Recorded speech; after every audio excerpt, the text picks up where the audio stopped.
뉴스 FM 조현지입니다. 우리 시대 다양한 분야의 명사들과 이야기 나눠보는 초대석 시간입니다.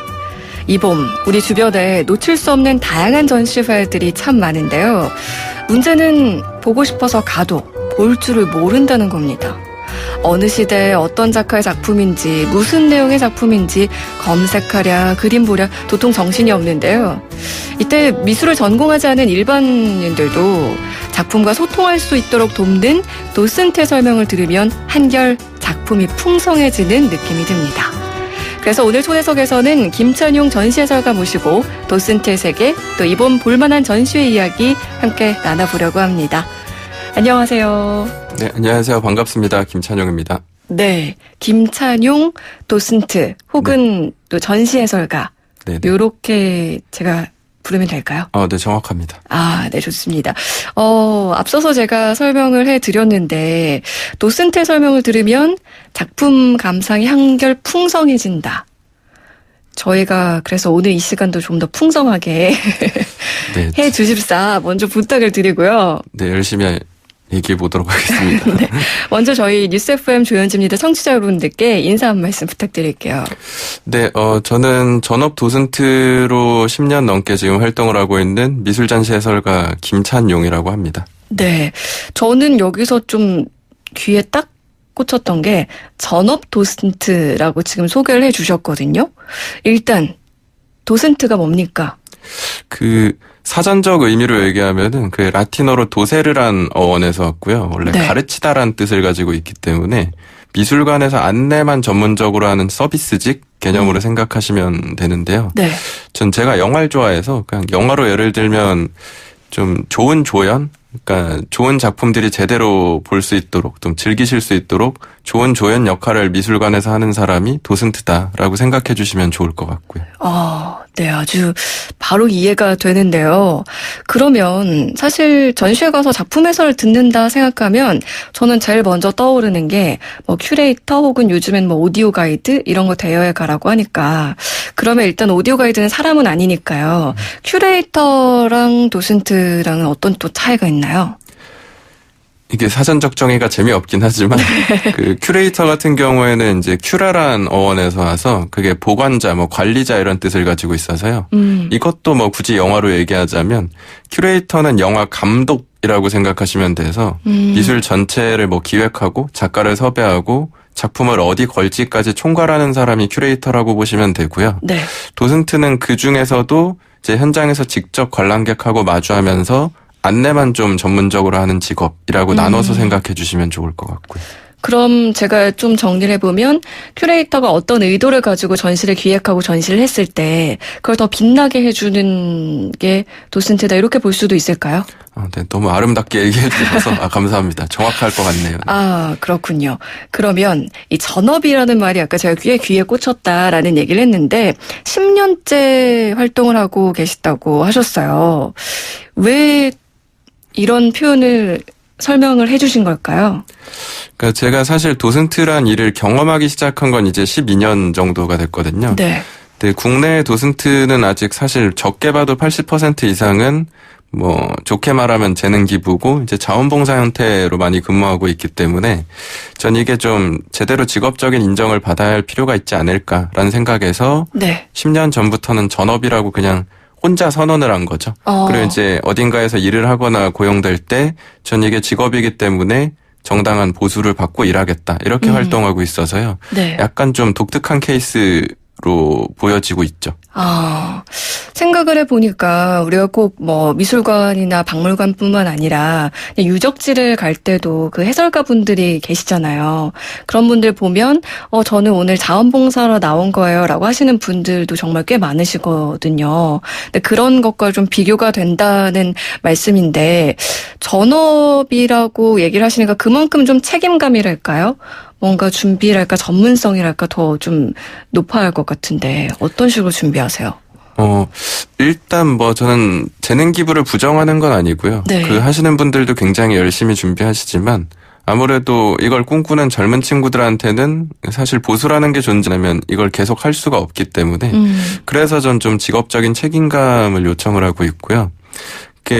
재능 기부를 하면 물론 그만큼 교육을 더 잘 시켜주기는 하죠. 근데 이게 직업이 됐을 때는 스스로 준비해야 되는 게 좀 많아지는 경우가 있어서 그럴 때는 뭐 살아계신 작가분은 직접 만나서 이제 뭐 미팅을 하며 정보를 얻는다거나 혹은 논문들을 검색해서 추가적으로 좀 들으시는 분들이 즐겁게 들으실 수 있도록 좀 단어를 쉽게 번안해서 안내를 한다거나 이런 네. 준비들을 좀 하고 있습니다.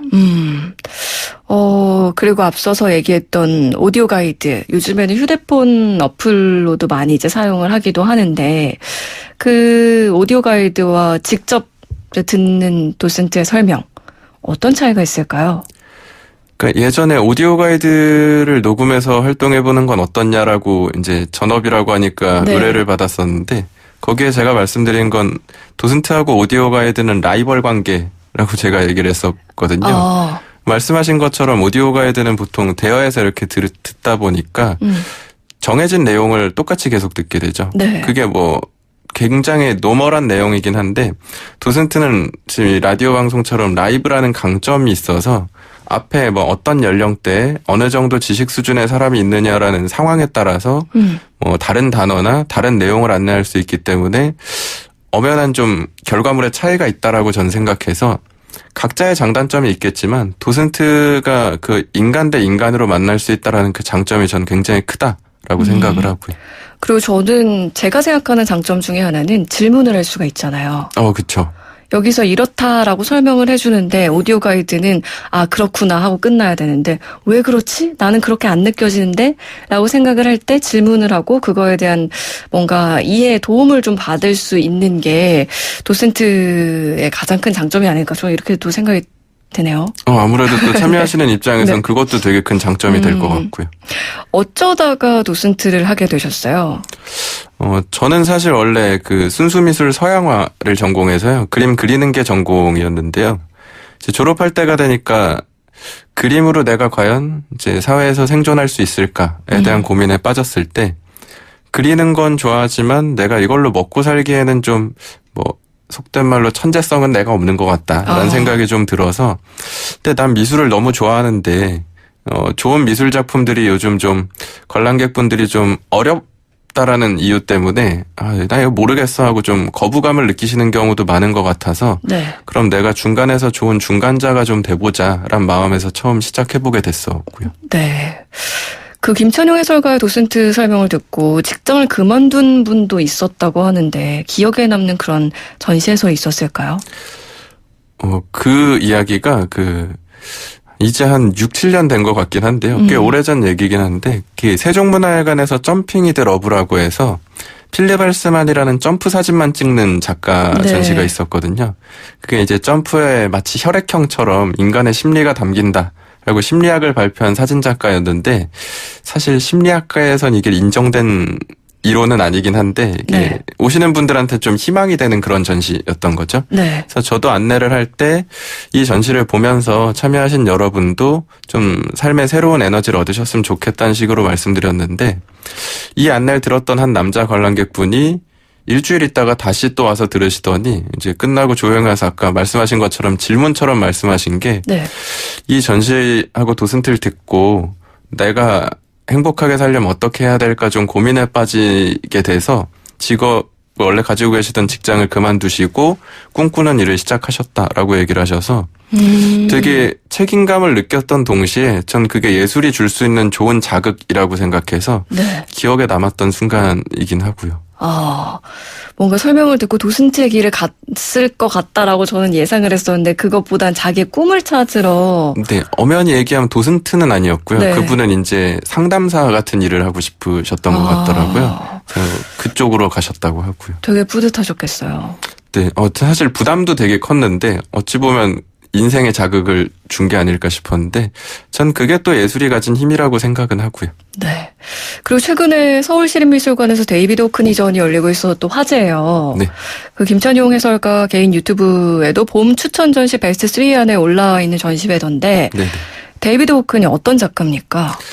데이비드 호크니는 지금 이 시대에 가장 이 시대 자체를 대표하는 화가, 요즘엔 사실 작가라고 많이 얘기하지만 이 사람은 좀 페인팅에 특화되어 있는 사람이라고 보시면 될 것 같고요. 우리가 좀 더 익숙하게 알고 있는 뭐 키스 헤링이나 바스키아나 앤디 워홀 시대에 살았던 사람인데 네. 나머지는 다 단명했는데 이 사람은 이제 영국 출신으로서 장수해서 미국에서 활동하고 있는 거죠. 네. 지금 서울시립미술관 가면 이 사람의 작품 연대기 전체를 다 두루 보실 수 있을 거고요. 네. 이 전시회는 어떤 부분을 좀 염두에서 관람하면 좀 도슨트가 주는 팁 이런 거 있을까요? 그 호크니 하면 보통 기대하시는 게 이분 작품이 작년 11월에 경매에서 한 점이 1,020억 원에 판매되는 바람에 네. 생존 작가 중 제일 비싸다고 되어 있는데요. 그 작품 시리즈가 첨벙이란 시리즈라서 수영장 그림이 많이 익숙하실 텐데 그 초기작보다는 오히려 현재 작품들이 이번 전시엔 좀 많이 있을 겁니다. 그래서 너무 익숙한 것만 보려고 하지 마시고 좀 생소하실 수 있겠지만 이 사람은 화가로서 세상을 보는 관점을 끊임없이 이렇게 새로운 시도를 해왔구나라는 부분을 좀 관심 갖고 봐주시면 좀 더 다양하면서 즐겁게 즐기실 수 있지 않을까 싶고요. 네, 좋습니다. 그리고 저희 YTN 사옥 1층 로비에도 24시간 문을 여는 오픈 갤러리가 있어요. 아트스퀘어라고. 혹시 오시면서 보셨나요? 네, 오늘 좀 일찍 도착해서 구경하고 네. 왔습니다. 사실 옆에 간단한 팜플렛이 있긴 하지만 저도 보면서 회사 1층에 이런 게 있으니까 좋다 하는데 가끔은 좀 이 작품을 어떻게 이해할까 이런 생각 들 때도 있거든요. 뭔가 어떤 정보 없이 작품을 대했을 때 어떤 식으로 접근하면 좋을까요? 저는 사실 그 부담 자체가 오히려 특히 국내에서는 왠지 미술도 학문처럼 생각하시는 경우가 있어서 그 자유가 부담이신 경우가 있는데 전 자유롭게 보시는 게 오히려 정답이라고 사실 생각하긴 하거든요.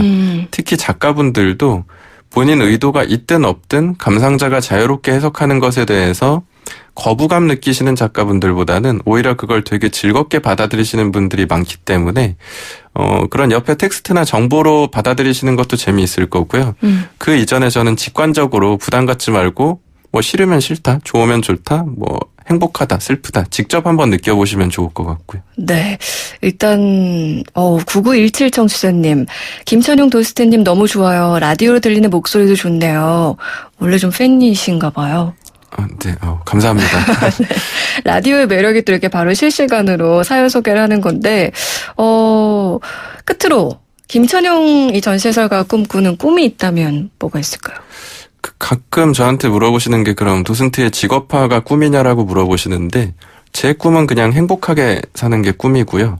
제가 이 직업을 선택한 것도 직업적인 스트레스가 적어야 내가 뭐 사랑하는 사람한테도 그 스트레스가 전이되지 않을 것 같다라는 생각에서 행복한 직업으로 선택했기 때문에 이 직업이 온전히 잘 완성돼서 사랑하는 사람들과 더 행복하게 살 수 있는 그런 꿈을 꾸는 게 제일 궁극적인 목표라고 할 수 있을 것 같고요. 오늘 또 행복한 분을 한 분 더 만났네요. 네. 네, 너무 행복하게 살고 있습니다. 네. 오늘 초대석 김찬용 전시해설가와 함께 이야기 나눠봤습니다. 오늘도 바쁘신데 스튜디오 나와주셔서 고맙습니다. 네, 감사합니다.